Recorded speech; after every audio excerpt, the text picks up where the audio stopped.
Assalamualaikum warahmatullahi wabarakatuh. Innal hamdalillah nahmaduhu wa nasta'inuhu wa nastaghfiruh min shururi anfusina wa sayyiati a'malina man yahdihillahu fala mudilla lahu ومن يضلل فلا هادي له أشهد أن لا إله إلا الله يا أيها الناس اتقوا ربكم الذي خلقكم من نفس واحدة وخلق منها زوجها وبث منهما رجالا كثيرا ونساء واتقوا الله الذي تساءلون به والأرحام إن الله كان عليكم رقيبا يا أيها الذين آمنوا اتقوا الله وقولوا قولا سديدا يصلح لكم أعمالكم ويغفر لكم ذنوبكم ومن يطع الله ورسوله فقد فاز فوزا عظيما أما بعد فإن أصدق الحديث كتاب الله وخير الهدى هدى محمد صلى الله عليه وعلى آله وسلم وشر الأمور محدثاتها فإن كل محدثة بدعة وكل بدعة ضلالة وكل ضلالة في النار.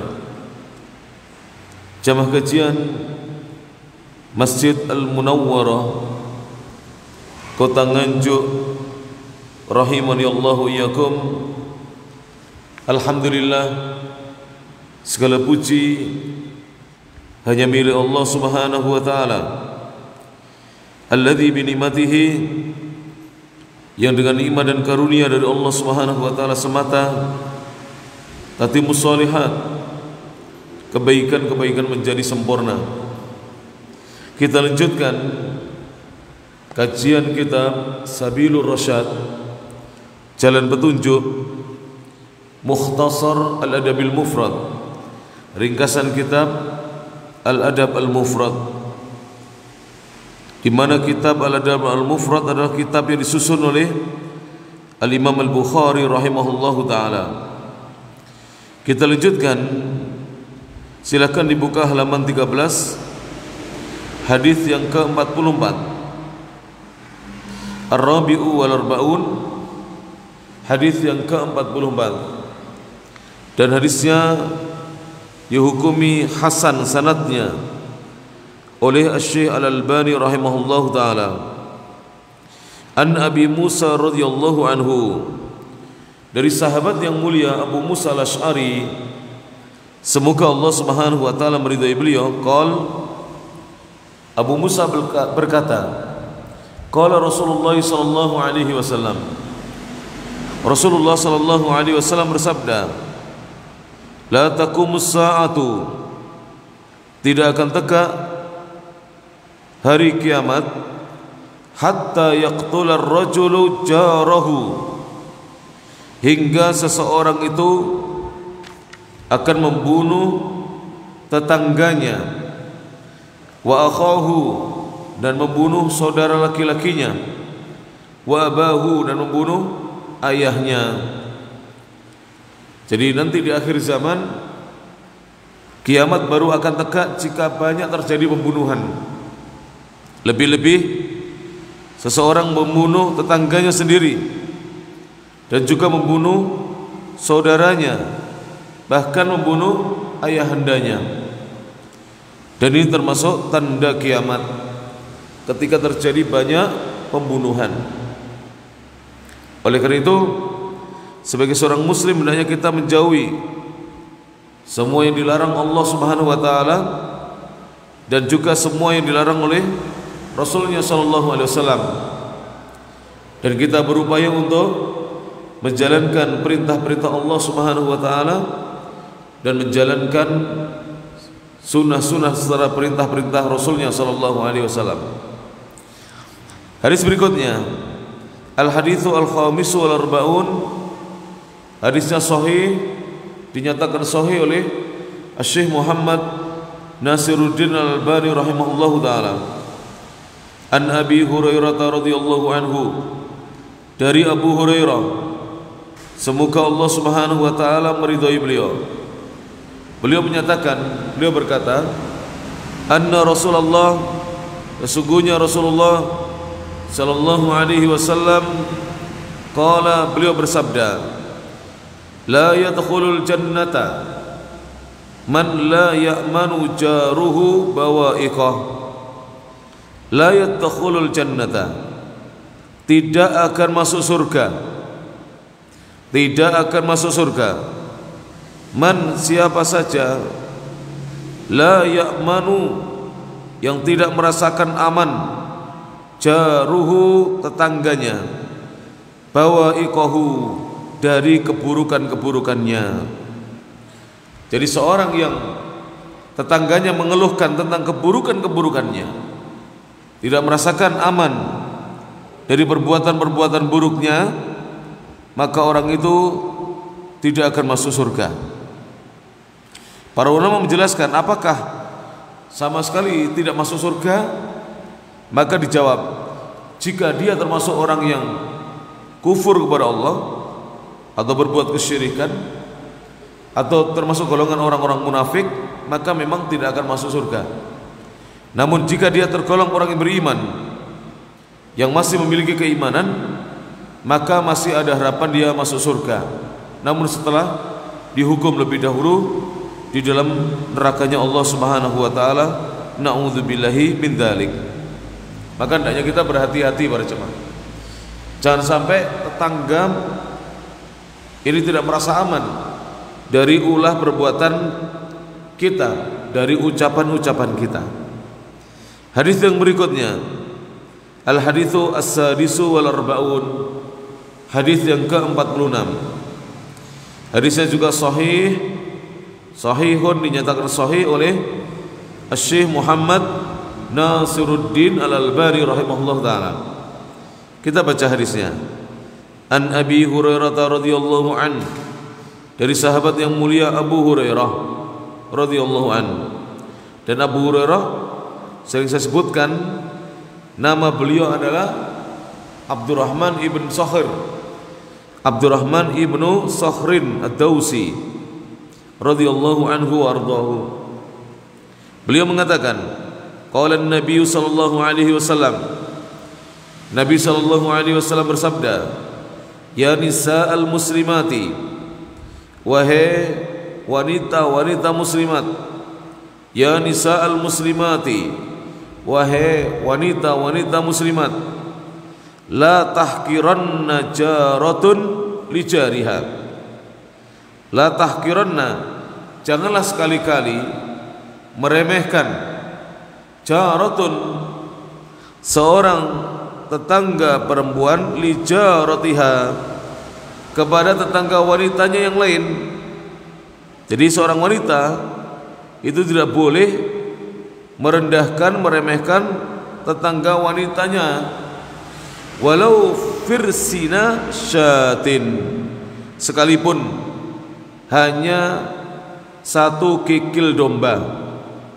Firsin itu kaki bawahnya dari domba atau kambing gibas. Tahu kikil? Nah, jadi kalau kita biasanya ke penjual sate kambing atau gulai kambing, itu ada kikilnya. Ada kepala sudah empuk, kemudian kikilnya. Tahu kikil pada jemaah? Dagingnya banyak atau sedikit? Sedikit. Yang banyak itu yang bagian atas. Jadi kaki yang bagian apa? Atas. Kalau depan kaki sampil namanya. Kikilnya sedikit. Itu adalah sedikit daging dan sedikit apa? Kulit lunak atau tulang lunak. Maka kaum wanita dilarang oleh Nabi untuk meremehkan, walaupun menghadiahkan atau mengantarkan ke rumah tetangga wanitanya sekalipun kikil dari domba, kaki bagian bawah dari domba. Ini menunjukkan bagaimana Islam mengajarkan kepada umatnya, kepada mereka-mereka yang memeluk agama Islam, agar memuliakan tetangga, sekalipun hanya memberikan kepada mereka kikil kambing.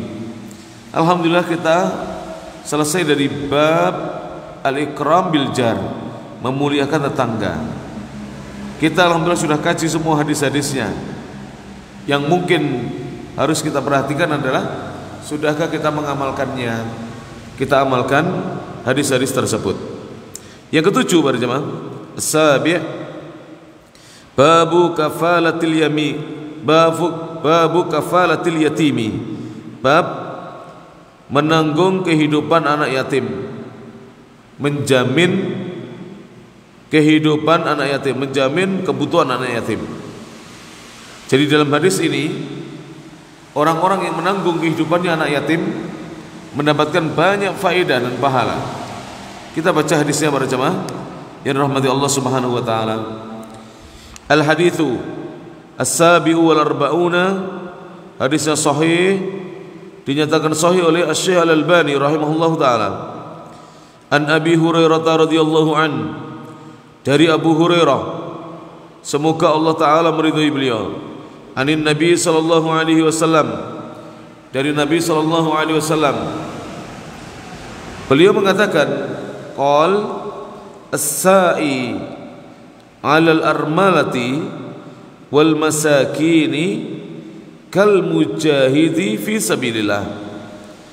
As-sa'i, orang yang berupaya, seorang yang berupaya membantu, 'alal armalati, atas para janda, atas janda-janda, wal masakini, dan orang-orang miskin, itu sebenarnya amalannya adalah kal mujahidi, seperti seorang yang berjihad fi sabilillahi, di jalan Allah. Jadi tidak boleh kita meremehkan mereka-mereka yang membantu meringankan kebutuhannya janda-janda, kemudian orang-orang miskin, karena mereka itu amalannya seperti seorang yang berjihad di jalan Allah, berjihad jalan Allah. Kenapa demikian para jemaah? Jadi kalau kita kaji lebih jauh ya, berjihad itu dalam rangka apa para jemaah? Mempertahankan agama Allah, meninggikan kalimat Allah. Sekarang kalau saudara-saudara kita, para janda kita biarkan, tidak kita bantu mereka kebutuhannya, lebih-lebih yang putranya banyak, masih membutuhkan biaya untuk membesarkan putra-putrinya, menyekolahkannya, kemudian orang-orang miskin, kemudian mereka murtad, bagaimana? Mereka dibantu oleh orang-orang di luar Islam dan murtad, bagaimana para jemaah? Maka termasuk menegakkan agama kita adalah membantu mereka. Makanya amalan ini dinilai sama dengan apa? Berjihad di jalan Allah Subhanahu wa taala. Wa kalladzi, dan seperti seorang yang yasumun nahara, berpuasa di siang hari, wa yaqumul laila, dan berdiri salat di malam hari. Jadi seorang yang membantu para janda dan orang-orang miskin itu seperti seorang yang berjihad di jalan Allah, dan seperti seorang yang berpuasa di siang harinya dan salat di malam harinya. Jadi orang-orang kaya yang membantu orang-orang miskin seperti ini pahalanya seperti halnya seorang yang berpuasa sunnah di siang harinya dan salat malam di malam harinya. Ini keutamaannya besar. Maka hendaknya kita apabila memiliki rezeki, bantulah mereka para jemaah sesuai dengan kemampuan kita masing-masing. Hadis berikutnya, al-haditsu ats-tsaminu wal arba'una, hadis yang ke-48. Hadisnya sahihun, disahihkan oleh Asy-Syaikh Al-Albani rahimahullah taala. Qala al-Bukhari, Imam Bukhari berkata, an Aisyah radhiyallahu anha, dari Aisyah radhiyallahu anha, zaujin Nabi sallallahu alaihi wasallam, Aisyah istri Nabi sallallahu alaihi wasallam. Qalat, Aisyah berkata, ja'at nimra'atun, telah datang kepadaku seorang wanita. Ada seorang wanita datang kepadaku, ma'aha ibnatani laha, dia bersamanya, ma'aha bersamanya, ibnatani, dua anak perempuan laha, dua anak perempuannya. Jadi wanita ini datang menemui Aisyah disertai dengan dua anak perempuannya. Jadi dua anak perempuan yang dimiliki oleh wanita tersebut. Fasa'alatni, maka wanita itu meminta-minta kepadaku. Minta sesuatu kepada siapa? Aisyah. Falam tajid indi, namun dia tidak mendapati di sisiku illa tamratan wahidatan, kecuali hanya satu butir kurma. Jadi ketika wanita itu meminta sesuatu kepada Aisyah, Aisyah hanya memiliki satu kurma, sebutir kurma. Fa'ataituha, maka aku pun kemudian memberikan kepadanya. Jadi kurma itu diberikan kepada siapa? Kepada wanita tersebut yang datang disertai dua anak perempuannya. Faqasamatha baina banataiha, maka wanita itu kemudian membagi kurma itu, dibelah menjadi dua untuk kedua putrinya. Dia membagi untuk kedua putrinya. Jadi kurma dibelah jadi dua. Dibelah jadi dua, yang separuh diberikan kepada putrinya satu, yang separuh kepada yang lain. Tsumma qamat, kemudian dia berdiri. Fa kharajat, lantas lalu keluar. Jadi setelah diberi kurma dan dibagi untuk kedua putrinya, kemudian wanita itu berdiri, kemudian keluar. Jadi keluar dari rumahnya Aisyah. Fadakhala Nabi sallallahu alaihi wasallam, maka kemudian masuklah Nabi sallallahu alaihi wasallam. Nabi masuk menemui Aisyah. Fahaddatsuhu, maka aku kemudian menceritakan tentang kedatangan wanita tersebut kepada Nabi. Aku ceritakan tentang kedatangan wanita itu kepada Nabi sallallahu alaihi wasallam. Faqala, maka Nabi bersabda, man yali, siapa saja yang mau mengurusi min hadhil banati, dari anak-anak perempuan ini, syai'an, sekalipun sedikit yang dia urusi, fa ahsana ilaihinna, kemudian orang itu mau berbuat baik kepada mereka, anak-anak perempuan itu, kunna, maka mereka anak-anak perempuan itu, lahu, terhadap orang yang mau mengurusinya, akan menjadi sitron, penghalang, minan nari, dari siksa neraka. Jadi kalau ada seorang dia merawat, membesarkan, membiayai anak-anak perempuan, baik anaknya sendiri maupun anaknya orang lain, dibiayai sampai anak perempuan ini dinikahi oleh seorang laki-laki. Jadi dia berbuat baik kepadanya, fa ahsana ilaihinna, dan berbuat baik kepadanya, maka kunna lahu sitran minan nar, maka anak-anak perempuan itu akan menjadi penghalang baginya dari siksa neraka. Maka hendaknya para jemaah yang rahmati Allah Ta'ala, kita bersyukur pada Allah, kita-kita yang dititipi 2 atau 3 anak perempuan, 2 atau lebih anak perempuan. Karena di dalam hadis Nabi, kalau 2 atau 3, walaupun disebutkan oleh para ulama yang lainnya, seandainya ada yang menanyakan kepada Nabi bagaimana kalau hanya 1 anak perempuan, niscaya Nabi akan menjawab 1 juga. Artinya siapa yang mengurusi anak perempuannya, merawatnya, membesarkannya, membiayainya, mendidiknya, mengasuhnya sampai dewasa, sampai dia bisa menikah, maka pahalanya dia insya Allah ta'ala, kalau dia orang yang beriman, akan dijaga dari siksa api neraka, tidak akan disiksa oleh Allah subhanahu wa ta'ala, tidak akan tersiksa nanti. Ini keutamaan yang besar pada jemaah, maka hendaknya diamalkan ini. Jadi kalau kita dititipi oleh Allah titipan amanah anak perempuan, kita rawat dengan baik, dengan ikhlas, kita besarkan, kita didik, kita asuh, kita sekolahkan, sampai kita antarkan ke jenjang pernikahan. fa insyaallah apa yang kita perbuat itu akan menjadi penghalang dari siksa nerakanya Allah Subhanahu wa taala. Hadis yang berikutnya, al haditsu at-tasi'u wal arba'una, hadis yang ke-49, hadis yang sahih disahihkan oleh Syekh Al-Albani rahimahullahu taala. Qala Al-Bukhari, Imam Bukhari berkata, an Sahl bin Sa'd radhiyallahu anhu, dari Sahal bin Sa'ad radhiyallahu anhu, ani Nabi sallallahu alaihi wasallam, dari Nabi sallallahu alaihi wasallam, qol, Nabi bersabda, ana, saya atau aku, wa kafilul yatimi, dan orang yang menanggung kehidupannya anak yatim, orang yang menjamin kehidupannya anak yatim, fil jannati, di surga, maksudnya kelak di surga, hakadha, seperti ini, hakadha, seperti ini.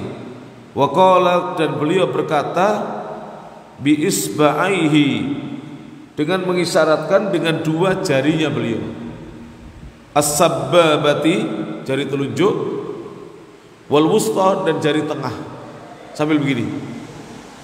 Jadi nanti Nabi dan orang yang mau menanggung kehidupannya anak yatim seperti ini kedudukannya. Seperti ini, dekat sekali dengan siapa? Rasulullah SAW. Dekat sekali dengan Rasulullah SAW.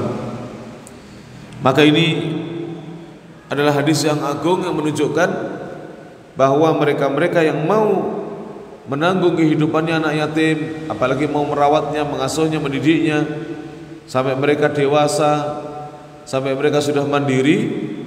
Lebih-lebih kalau mendidik dengan ajaran Islam yang baik, mendidik dengan Al-Quran dan Sunnah sesuai dengan pemahaman as-salafus saleh, maka insyaallah dia akan dekat kedudukannya dengan Rasulullah sallallahu alaihi wasallam.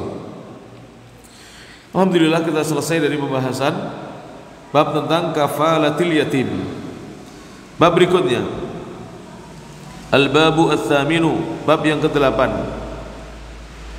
berjudul babus sabri, bab bersabar, ala mautil auladi, atas kematiannya anak-anak. Jadi seorang yang diuji, putranya wafat, kemudian dia bersabar, maka kesabarannya berbuah pahala di sisi Allah Subhanahu wa taala. Jadi kesabarannya itu berbuah pahala di sisi Allah Subhanahu wa taala. Taib, kita baca hadisnya.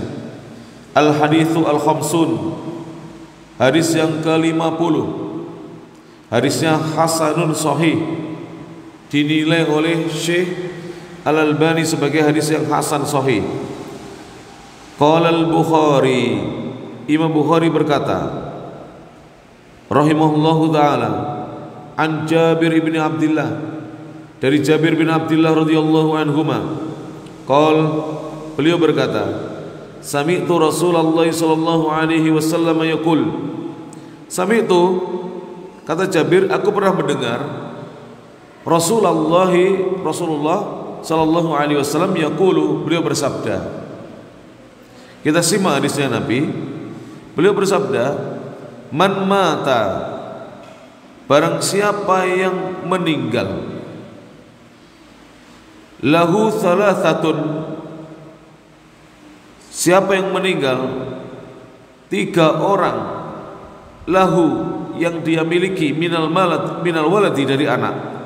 Jadi siapa yang 3 orang anaknya meninggal dunia, jadi 3 anaknya meninggal dunia, kemudian fahtasabahum, kemudian dia berharap pahala atas wafatnya mereka kepada Allah, dakhalal jannata, maka dia pasti masuk surga.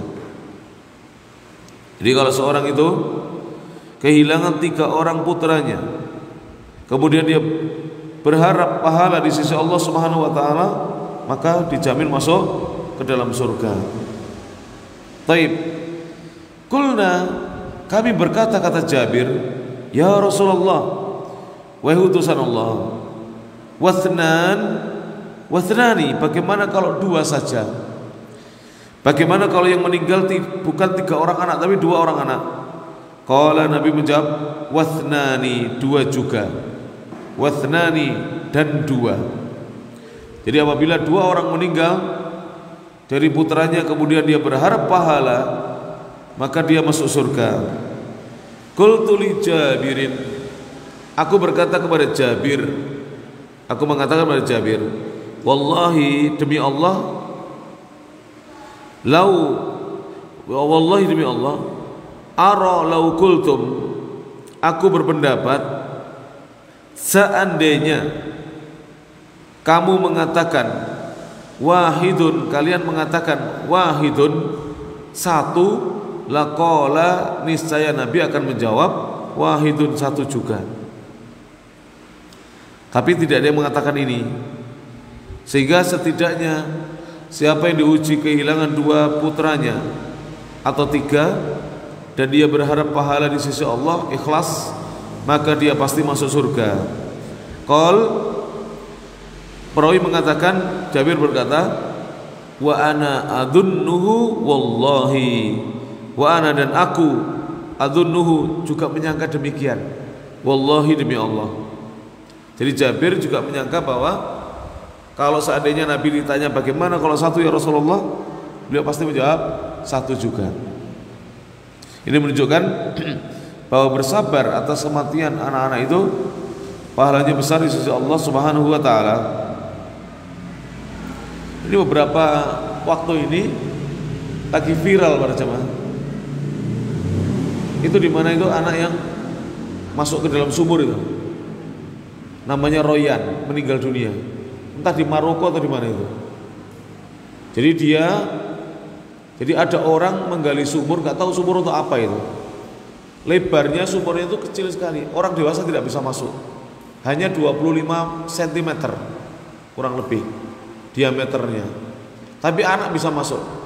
Anak terperosok dalamnya 30 meter kurang lebih. Selama kurang lebih 4-6 hari meninggal dunia. Karena di dalamnya oksigennya sedikit. Sebenarnya ketika dia jatuh masih hidup karena diturunkan alat untuk melihat masih hidup. Tapi kemudian tidak bisa ditolong kecuali apa? Karena orang tidak bisa masuk. Kecuali digali di sampingnya.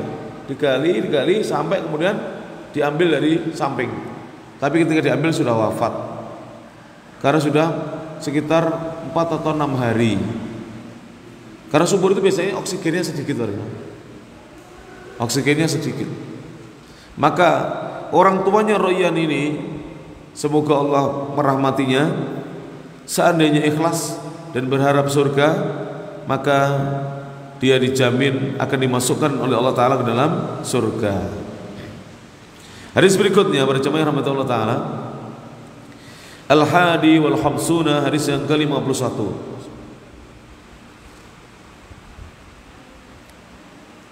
Hadisnya sahih, disahihkan oleh Syekh Al-Albani rahimahullah ta'ala. Qala Al-Bukhari rahimahullah, an Ummi Sulaimin, dari Ummu Sulaim radhiyallahu anha, semoga Allah Ta'ala meridhai beliau. Qalat, Ummu Sulaim berkata, Ummu Sulaim itu ibundanya Anas bintu Milhan. Beliau berkata, kuntu indan Nabi sallallahu alaihi wasallam. Aku dulu pernah berada di sisi Nabi sallallahu alaihi wasallam. Yauman, di suatu hari. Aku dulu pernah berada di sisi Nabi sallallahu alaihi wasallam. Yauman, di suatu hari. Faqala, kemudian Nabi bersabda, ya Umma Sulaim, ya Umma Sulaimin, wahai Ummu Sulaim, ma min muslimaini, tidaklah ada 2 orang muslim, yamutu lahuma salasatu auladin, yang meninggal anak dari keduanya 3 orang anak sekaligus, atau 3 orang anak secara bergantian meninggal, illa adkhalahumallahul jannata, kecuali Allah akan memasukkan keduanya, yaitu ayah ibunya, al jannata, ke dalam surga.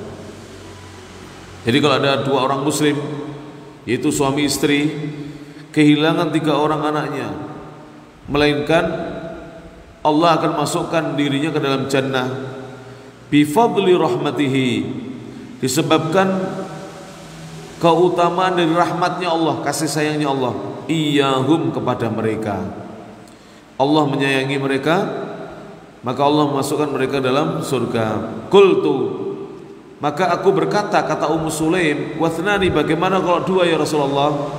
Qala wathnani, 2 juga. Jadi walaupun 2 tetap diberi jaminan masuk surga.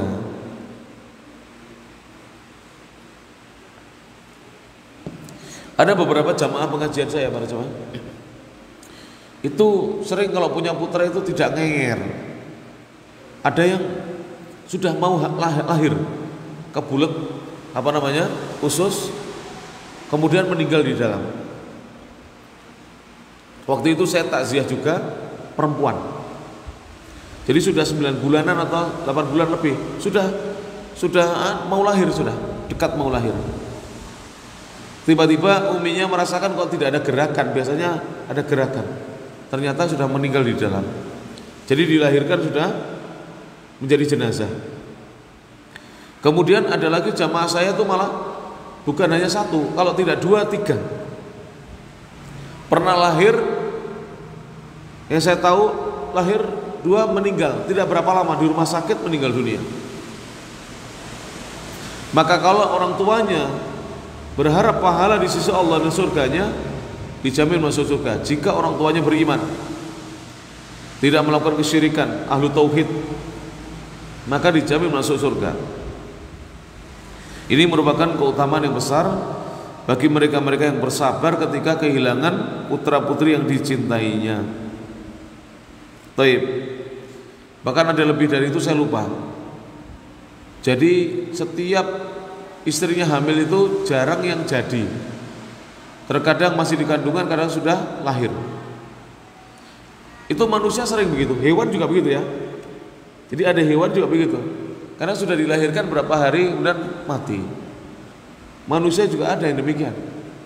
Itu ujian bagi manusia, diuji oleh Allah Subhanahu wa taala. Maka jika bersabar berharap pahala, dimasukkan surganya Allah Subhanahu wa taala. Bab berikutnya. Jadi cara saya mengajar adalah kalau sudah paham langsung aja. Tidak usah kita berpanjang-panjang dalam penjelasan. Yang penting adalah diamalkan. Karena hadis Rasulullah itu bukan hanya ribuan, hadis Rasulullah itu lebih dari 1 juta. Kalau satu pengajian hanya 1 hadis, sampai kapan kita mau mengkhatamkan hadis Rasulullah?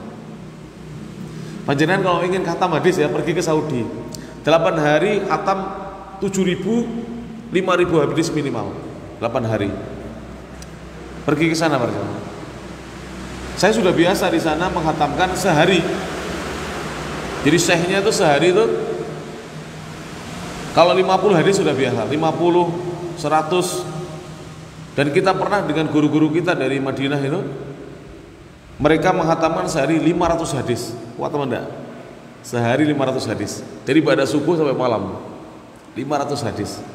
Tapi dibutuhkan harus selain kekuatan fisik harus sudah mahir bahasa Arab. Karena penjelasannya cepat, tidak berlambat-lambat seperti saya dan tidak ada terjemahannya.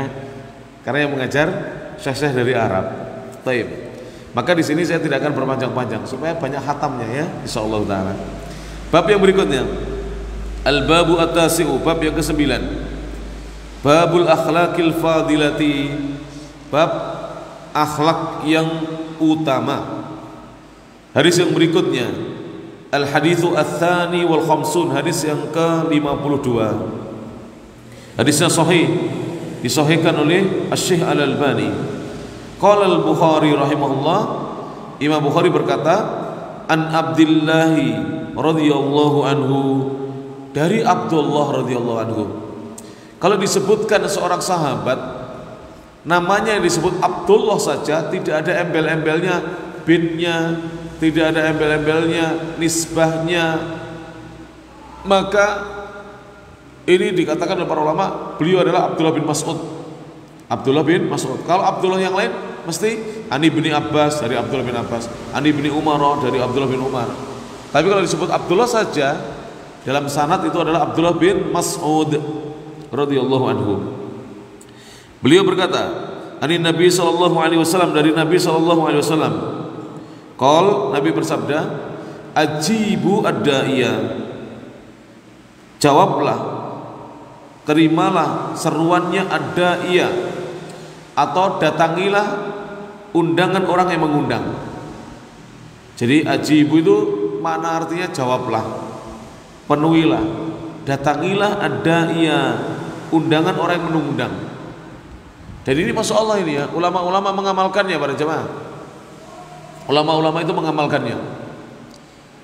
Suatu hari Syekh bin Baz pernah diundang oleh salah seorang mahasiswa dari Afrika. Dia kebetulan sekolah di Saudi Arabia membawa keluarganya. Tapi mahasiswa ini miskin. Jadi kalau dia mengandalkan hanya mukafaah, beasiswa bulanan dari pemerintah Saudi, itu hanya cukup untuk makan saja mungkin. Untuk biaya yang lain kurang. Maka Syekh bin Baz itu diundang. Tiba-tiba setelah diundang dan sepakat mau datang ke rumahnya, Syekh bin Baz juga diundang oleh raja. Diundang oleh raja untuk jamuan makan juga. Apa yang terjadi? Maka Syekh bin Baz diantarkan oleh sopirnya pertama ke raja dulu. Setelah sampai di sana, mengucapkan salam, berjabat tangan, menanyakan kabar dan seterusnya, beliau mengatakan kepada raja, terima kasih banyak, saya tidak ikut makan, biar yang lain ikut makan.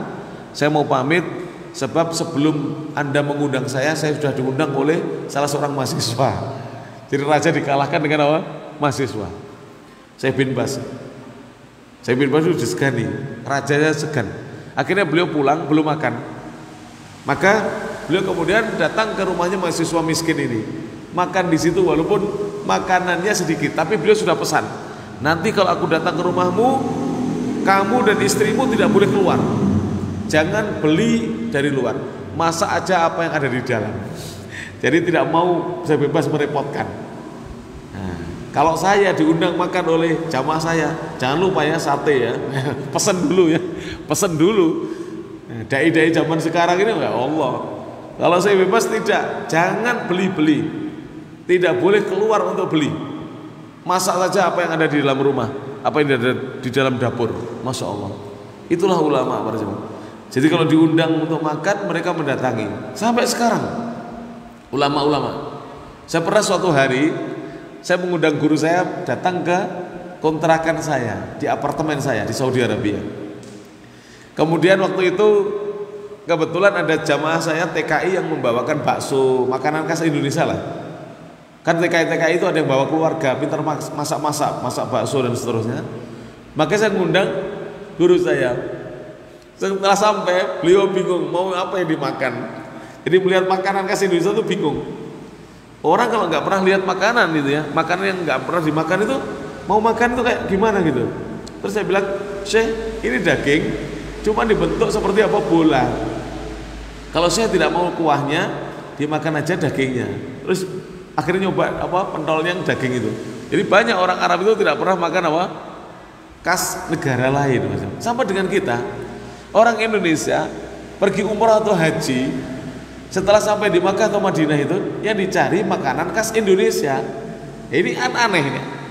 Ini aneh warga. Harusnya yang dicari makanan khas yang tidak ada di Indonesia, supaya dia bisa bercerita kepada anak cucunya kalau pulang bahwa dulu saya makan di rumah makan Yaman, rumah makan Pakistan, rumah makan India, rumah makan Turki, kan begitu. Lah kok nyari khas Indonesia. Nah, saya itu kan membimbing haji dan umroh. Jadi setiap tahun saya membimbing haji, setiap bulan, hampir setiap bulan, kadang-kadang kurang 1 bulan membimbing umroh. Akhirnya saya ajak, ya sudah saya ajak. Setelah diajak, komentarnya apa? Saya diem aja, udah makan ya. Ustaz mahal ya Ustaz. Ya itu saya bilang, kalau di Saudi cari khas Arab pasti murah.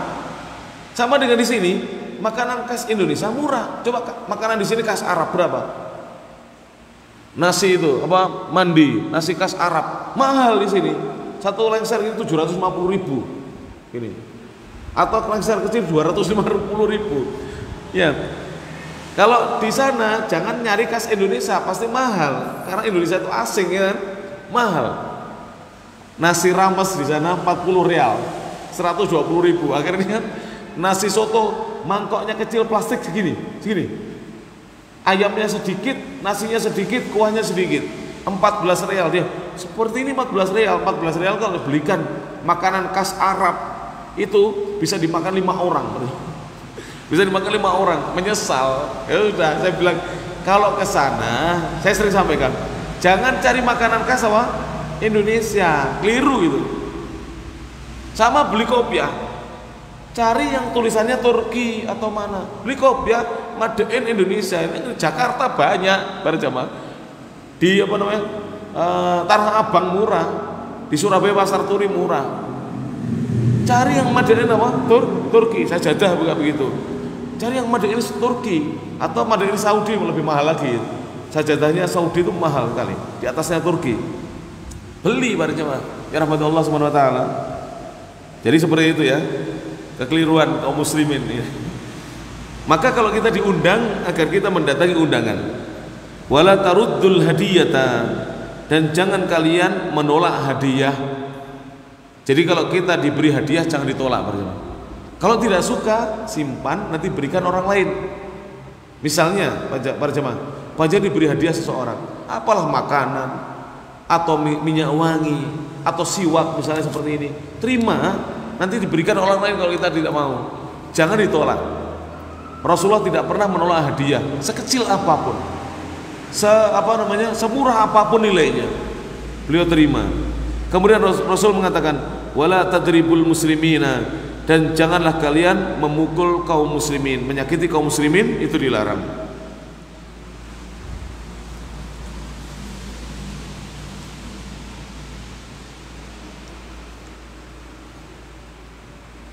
Jelas ini para jemaah.